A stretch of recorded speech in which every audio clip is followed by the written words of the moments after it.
আমরা আসলে মুখে যাই বলি না কেন, আমরা সামনের মানুষটি ঠিক ভালো তত সময় চাই যত সময় সামনের মানুষটি সমান সমান থাকে।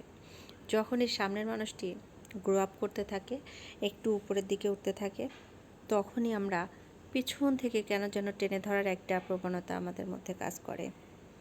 ঠিক সেই সময়ে একা একা হয়তো আপনার সাথে পেরে উঠতে অসম্ভব হয়ে যাবে। এই জন্য কয়েকজন মিলে একটা দল তৈরি হয়। পুরনো শত্রুর সাথে হয়তো নতুন শত্রু, এই টাইপের আর কি।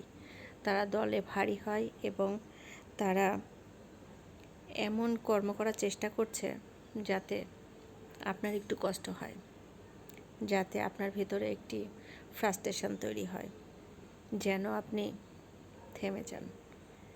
একটি সময় পর আপনি হয়তো থেমে যাবেন, কিন্তু আপনার মাথায় রাখতে হবে ঠিক তখনই আপনি গ্রো হচ্ছেন। যেটা গ্রোথ পেইন বলে একটা জিনিস আছে, যেই গ্রোথ পেইনটা আপনার ওই সফলতার আগের মুহূর্ত। আপনি জীবনে যখনই সফল হতে যাবেন, সফলতার যত কাছাকাছি যাবেন, আপনার আশেপাশের মানুষগুলো আপনার থেকে তত দূরে সরতে থাকবে আর তারা দল পাকাতে থাকবে। Thank you.